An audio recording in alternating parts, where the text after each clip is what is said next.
안녕하세요. 반갑습니다. 하나님의 은혜로 셋째 날 1월 24일 화요일 헌금과 예배 함께 살펴보겠습니다. 함께하고 있는 저는 포트리 교회를 섬기는 김현수입니다. 우리는 늘 잘하고 있다고 생각하고 내가 옳다고 생각할 때가 많습니다. 그리고 그것을 주장하면서 살아갑니다. 우리는 정말 그런지 살펴보아야 합니다. 만약 스스로 살펴보지 못하게 되면 하나님께서는 그것을 알고 깨달을 수 있는 기회를 주십니다. 오늘 교과 내용을 살펴보면서 우리의 자세 함께 점검해 볼 수 있기를 희망합니다. 우리 함께 기도드리고 시작합니다. 사랑의 아버지 하나님, 오늘 저희들에게 말씀을 살필 수 있도록 인도하시고 불러주셔서 감사합니다. 온전한 예배를 배우기를 원합니다. 주님 가르쳐 주시고 신령과 진정으로 예배를 드릴 수 있도록 도와주시고 인도하여 주옵소서. 오늘도 주님의 자녀들의 기도를 들어주시고 주님 안에서 가장 온전하게 이루어 주시고 역사하셔서 주님께서 늘 함께 계심을 믿고 의지할 수 있도록 인도하여 주옵소서. 거룩하신 주님, 저희들 헌금과 예배 살펴보겠습니다. 성령께서 인도하시고 붙들어 주시옵기를 예수님의 이름으로 기도드립니다. 아멘. 성경이 예배 순서에 대해 구체적으로 말하고 있지는 않지만 내용에 대해서는 적어도 4가지 요소를 알려줍니다. 신약에서 볼 때 말씀 연구, 선포, 또 기도와 음악, 그리고 11조와 헌금이 바로 그것입니다. 이스라엘 백성들에게 주어진 의무들이 있습니다. 신명기 16장 16절에서 17절에 있는 말씀은 너희 중 모든 남자는 1년 3차 곧 무교절과 칠칠절과 초목절에 내 하나님 여호와의 택하신 곳에서 여호와께 보이되 공수로 여호와께 보이지 말고 각 사람이 내 하나님 여호와의 주신 복을 따라 그 힘대로 물건을 드릴지니라. 온 이스라엘 백성들은 성소에서 예배 드리기 위하여 연중 3번 회집하였습니다. 실로가 한동안 이러한 집회의 장소였지만 그 후 예루살렘이 거족적인 예배의 중심지가 되어서 각 지파는 엄숙한 절기들을 지키기 위하여 이곳에 모여야 하였습니다. 이스라엘 백성들은 그들의 땅을 빼앗으려고 노리고 있는 사나운 호전 족속들에게 둘러싸여 있었지만 매년 3번씩 모든 강건한 장정들과 여행할 수 있는 백성들은 모두 그들의 집을 떠나 가나안 땅 거의 중앙에 있는 집회의 장소로 모이라는 명령을 받았습니다. 이때 아무 보호책도 없는 그들의 가족들을 원수들의 불과 칼로부터 무엇이 보호해 줄 것이었습니까? 그 땅을 침입하여 이스라엘을 사로잡으려는 이방 원수들로부터 무엇이 보호해 줄 수 있었을까요? 그것은 하나님께서 당신의 백성의 보호자가 되시리라는 허락이 있었습니다. 여호와의 사자가 주를 경외하는 자를 둘러 진치고 저희를 건지시는도다. 시편 34편 7절 말씀이에요. 이스라엘 사람들이 예배하러 올라가는 동안에 하나님의 능력이 그들의 원수들을 제어하실 것이었습니다. 하나님께서는 내가 열방을 내 앞에 쫓아내고 내 지경을 넓히리니 내가 매년 3번씩 여호와 너희 하나님께 보이러 올 때에 아무 사람도 내 땅을 탐내어 엿보지 못하리라 고 약속하셨습니다. 이스라엘 남자들이 1년에 3번씩 하나님 앞에 서기 위해서 이렇게 예루살렘으로 갈 때에 그들은 여호와를 배울 때 빈손으로 여호와를 배우지 말아야 했습니다. 11조와 헌금을 드리는 일이 예배의 일부였던 것입니다.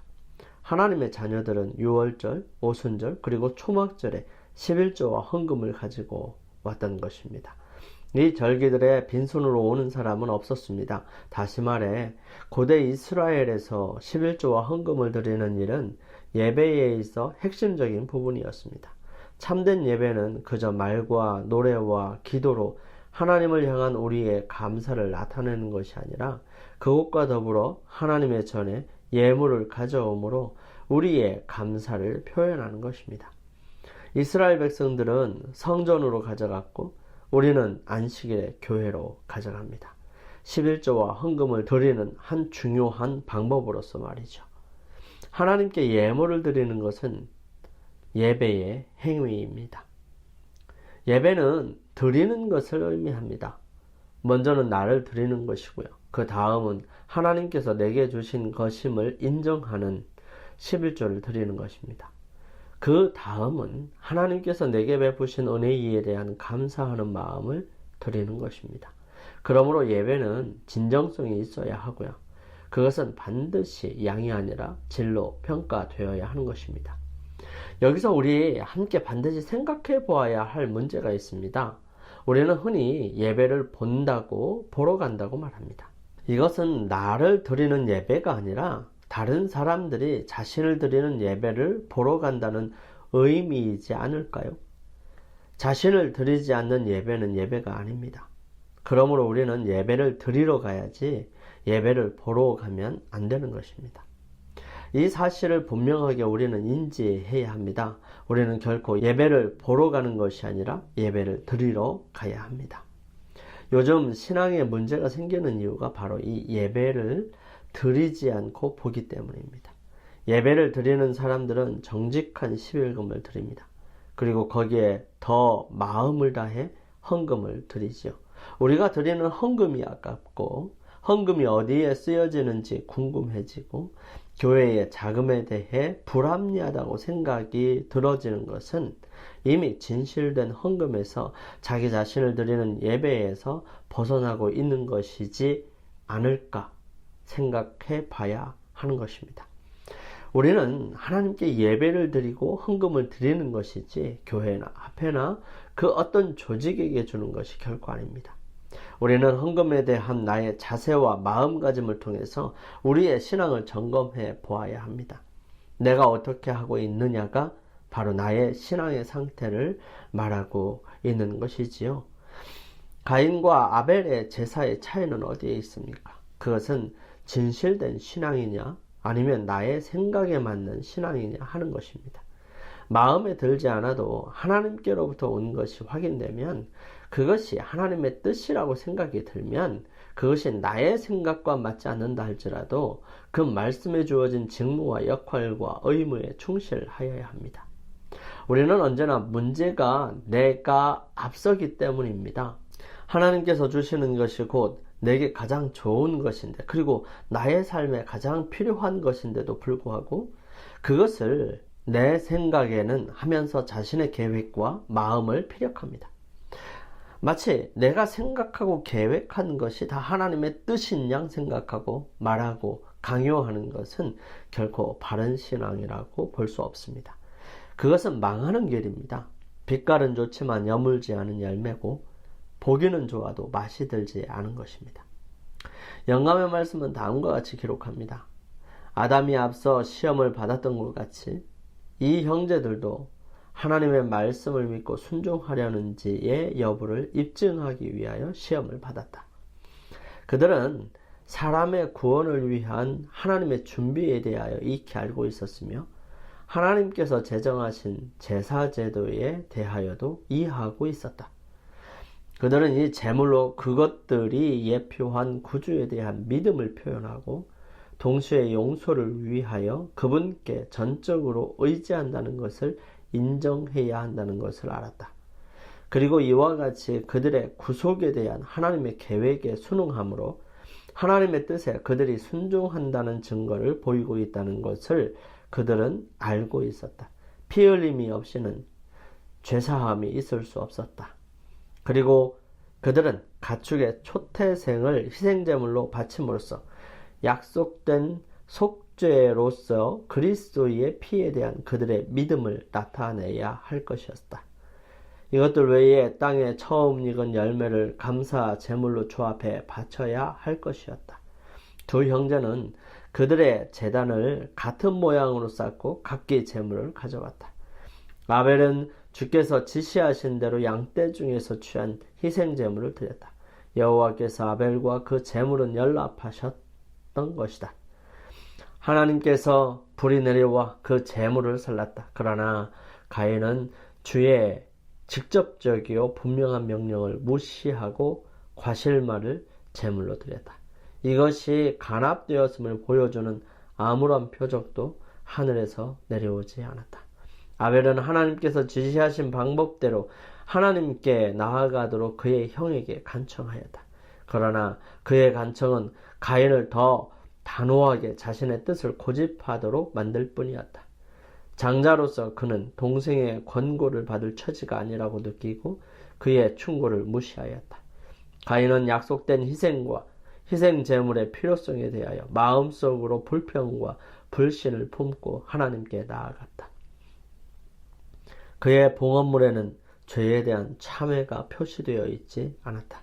오늘날 많은 사람들이 느끼는 바와 같이 그는 하나님께서 세우신 계획 그대로 따르는 것은 연약함을 인정하는 것이 되며 자기 구원을 약속된 구속주의의 속죄에만 전적으로 의존하는 경륜을 고지곳대로 따르는 것은 연약함을 시인하는 것이 된다고 느꼈다. 그는 자기의 의존의 길을 택했다. 그는 자기의 공로를 가지고 나오려고 하였다. 그는 양을 가져와 그 피와 함께 제물을 드리려 하지 않고 자기의 소산, 자기의 노력의 생산물을 드리고자 하였다. 그는 하나님께 대한 호의의 표시로 자기의 예물을 드렸으며 이것으로 그는 하나님의 승인을 얻으려고 기대하였다. 가인은 제단을 쌓고 희생을 가져오는 점에서는 하나님께 순종하였다. 그러나 그는 부분적인 순종만을 드렸다. 가장 요긴한 부분, 즉 구주의 필요성에 대한 인정을 빼버렸다. 출생과 종교적 교훈에 관한 이 형제는 같았다. 둘 다 죄인이었으며 둘 다 존경과 예배에 대한 하나님의 요구를 시인하였다. 외관적으로 볼 때 그들의 신앙은 어떤 점까지는 같았다. 그러나 그것을 넘어서서는 둘 사이의 차이는 컸다. 역대상 16장 29절은 여호와의 이름에 합당한 열매를 그에게 돌릴지어다. 예물을 가지고 그 앞에 들어갈지어다. 아름답고 거룩한 것으로 여호와께 경배할지어다. 드리는 행위가 예배에 포함된 이유는 어디에 있을까요? 시편 96편 8절 9절은 이렇게 기록합니다.